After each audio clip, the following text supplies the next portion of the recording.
introduce yourself, please? Sure. First. My name is Loy Ashton, and I teach religious studies and philosophy in the Interdisciplinary Humanities Department at Tougaloo College in Jackson, Mississippi. Tougaloo College is a historically black college, and it has been around since 1869. Okay. Our first question is, what is your impression about people who hosted you in Turkey? Did you make new friends here? New friends there? I did. My impression was extremely positive.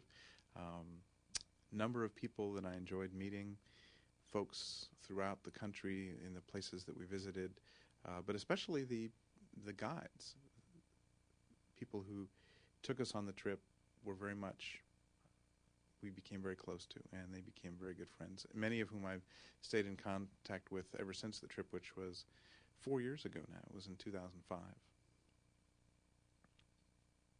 next question. What did strike you most in Turkey? Is there anything you can never forget? Oh, so many things that were wonderful to see and to be part of in that trip to Turkey. I think one of the things that is difficult to forget is how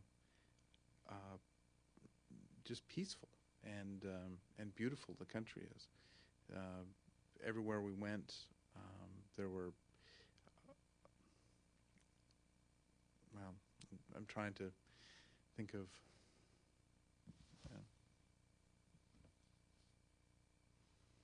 How to put this into words, but it was just.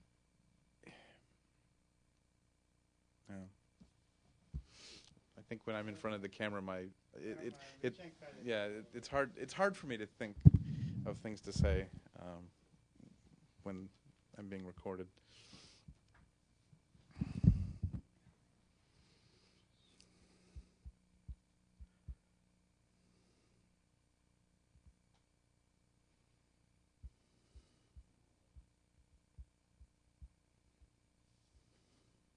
You want me to ask again? Let's skip that question.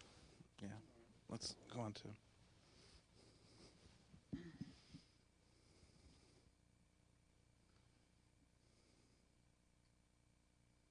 Has your impression changed about Turkey and Turkish people after the trip? Was there any particular experience that impressed you a lot? Could you share with us? I didn't have much of an impression of Turkey or Turkish people before the trip. Didn't know much about Turkey. Hadn't met very many Turkish people prior to the trip.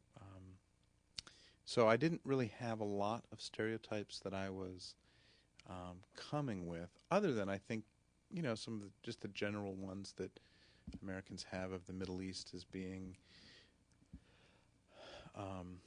unstable and dangerous, and those kinds of things. And my experience was just the opposite. I mean, that Turkey was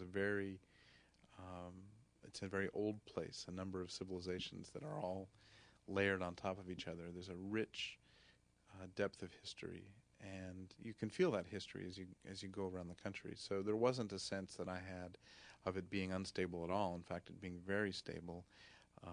A lot of accumulated wisdom, a lot of rich appreciation of culture and the value of culture, from food to art to teaching and writing.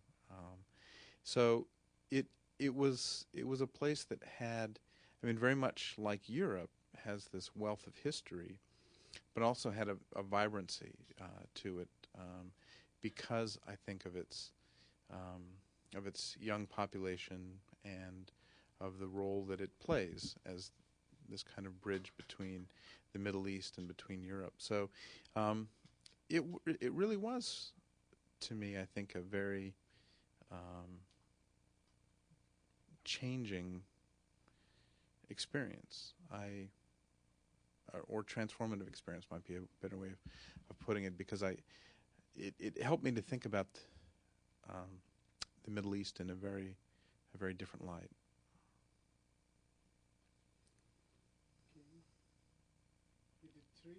contribute any to your ideas about establishing peace in the world? Um, it did. It gave me more hope for thinking how peace can happen, because many of the Turkish people that we met were themselves very interested in peace and wanting to have conversations across their culture and beyond their culture, and welcoming us to get to know them and welcoming us into their homes.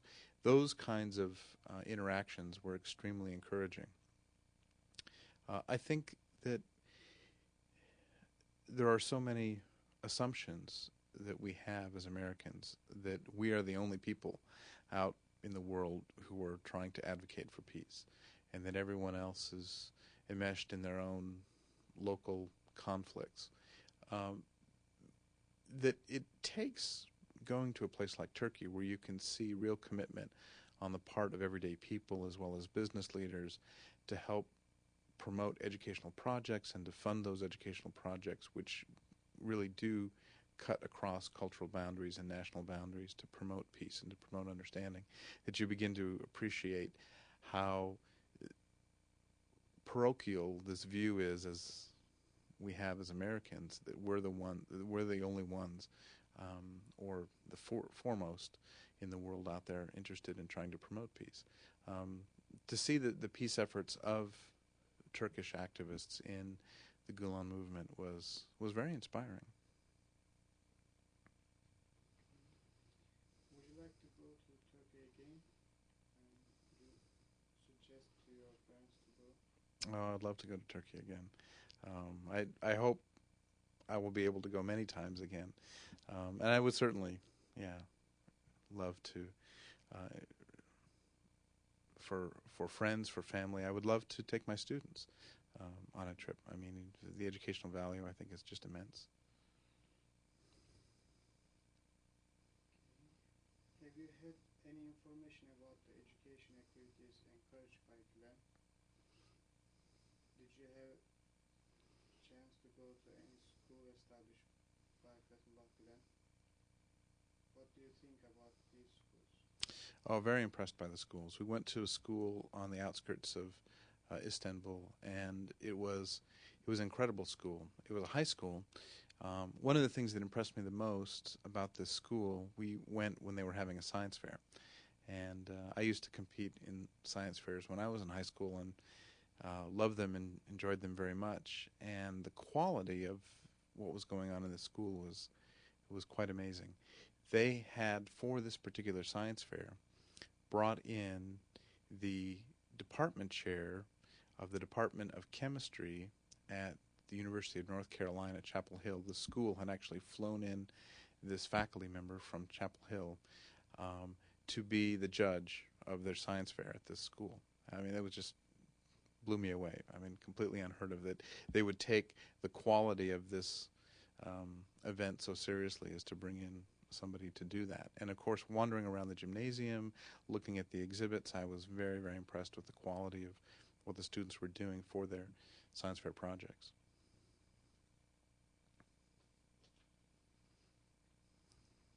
Next question.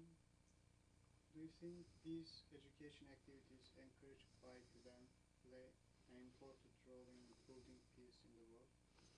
I do. I mean, I think anytime you have education which is an open kind of education, it's not about indoctrination, that it's not about closing oneself off to the world, but it's in fact learning what rich and varied traditions of learning there are in the world, whether that be in the scientific arenas or whether that be in the humanities, whether that be in the social arenas.